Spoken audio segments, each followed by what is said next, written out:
Let's talk about journaling today and why it's really important in the system and the process of the consistent, profitable trader.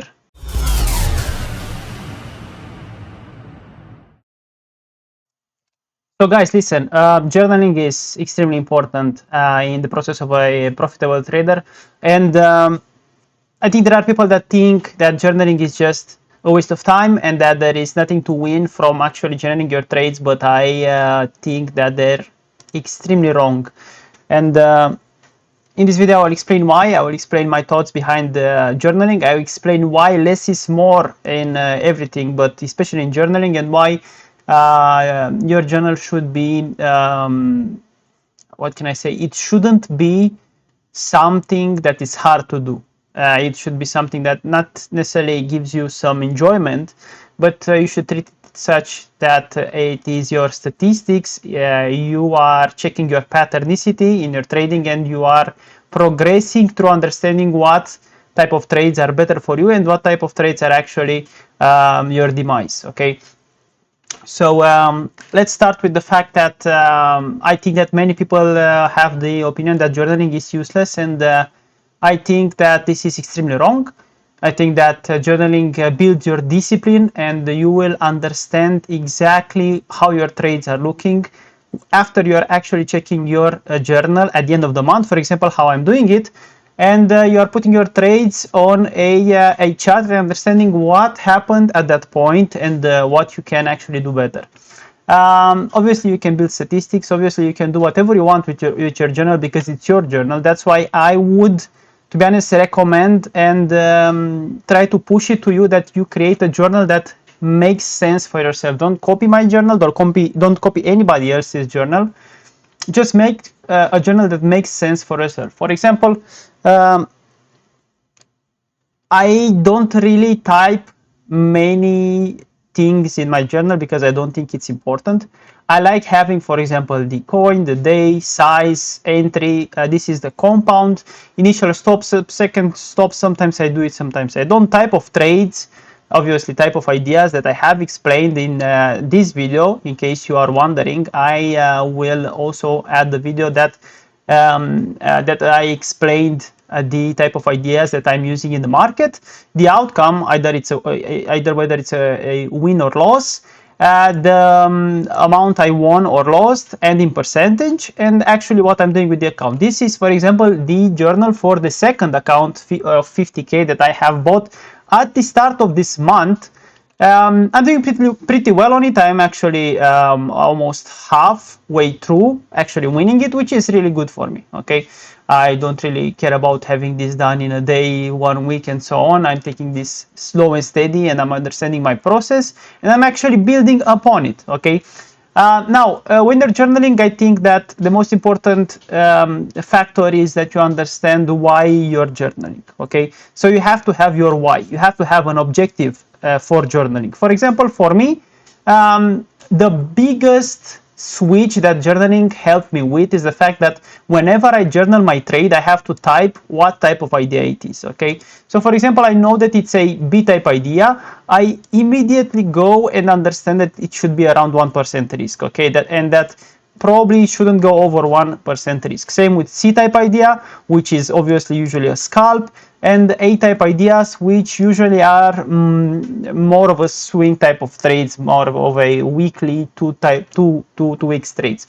So this is already something that took me quite a while to understand, and that is the fact that if I understand my drawdown for this trade and how much I actually want to risk and put a wager into the market, I will have a better chance of alleviating my losses and understanding that the market can either take your stop loss and basically your idea invalidating itself, or you can take your trade to higher levels and compounding upon it. That was a big switch in my trade, in my trading style as a whole. And I think that if I wouldn't have journaled this and if I wouldn't have had my statistics on it, it would have probably just passed by me, and I wouldn't have had the system that I'm using today. It's my system that I'm using to trade, that I think works for me, right? So this is why I'm saying that journaling is personal, because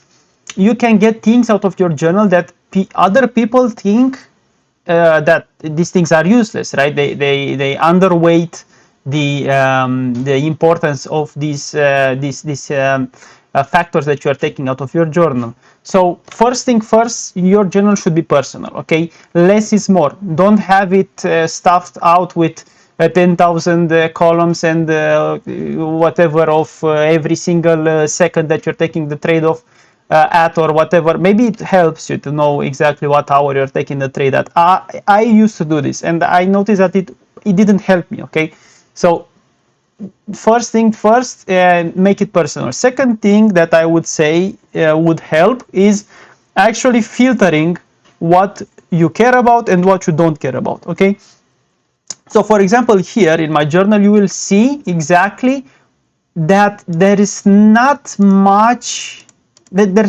noise, right? So I care about every single rubric, column here, right? I have my compounds entry and so on.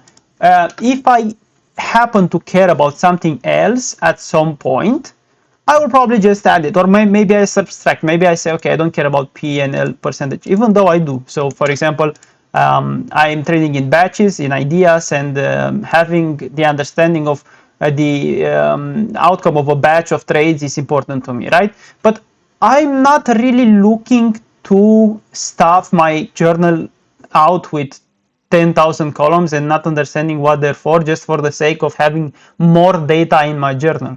I think it's a misconception that your journal should have a lot of statistics and analysis, because at the end of the day, at the end of the week, at the end of the month, you're looking back on your journal and you are making your own assessment of the market, your own assessment of whatever you thought about the market at that point or in that month, and you will understand and you will get your own teachings out of the market based on how your trades are looking in your journal, right? So if you're having 10,000 factors or a lot of columns that you probably don't care about, it will just clutter your mind so much that you will probably end up, let's say, diminishing your results and diminishing your attention and focus from things that actually matter. Okay.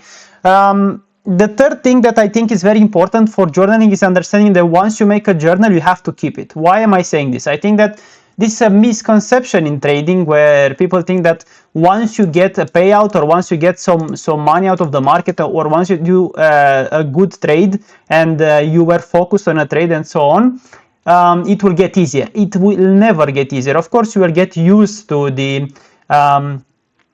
focusing that you actually need to trade properly. Of course, you will most likely end up understanding that you have some patterns when you're trading. Of course, you will probably alleviate some of that stress over time, because once you are focused more and more on your trades, one by one, or a series of trades or ideas like I'm doing on a batch of trades, you will understand that at some point you will alleviate some stress, because you are getting used to the fact that every trade is hard and every trade needs your full attention, right?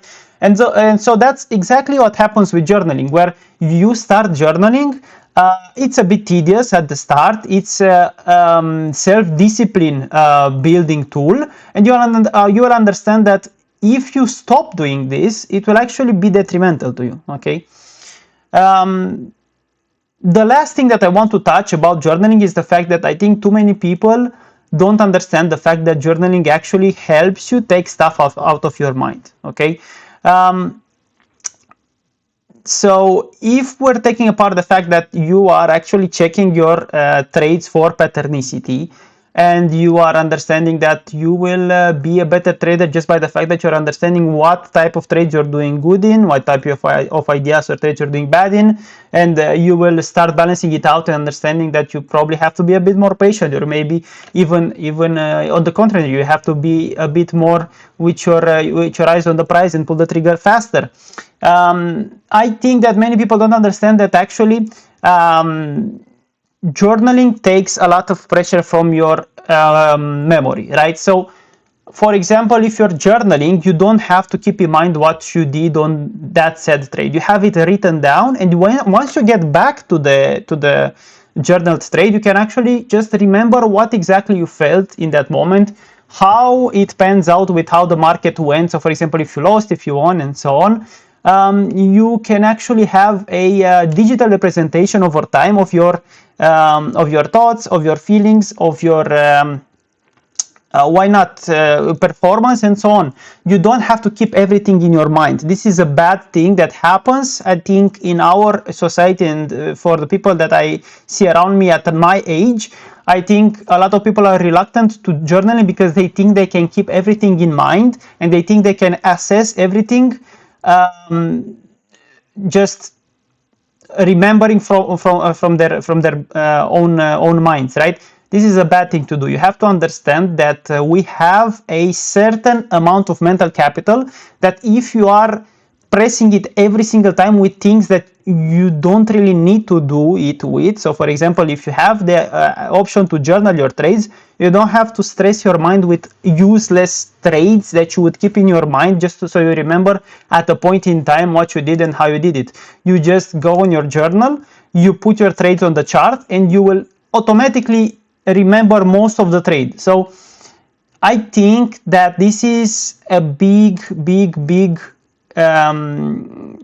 it's a big mistake that people at my age, around 25 to 30 years old, do, and maybe even further, because obviously this is something that is generational, right? So don't try to put everything on your brain. Just say, okay, this is why I have this digital world. This is what I'm using it for. I don't need to do everything manually in my head.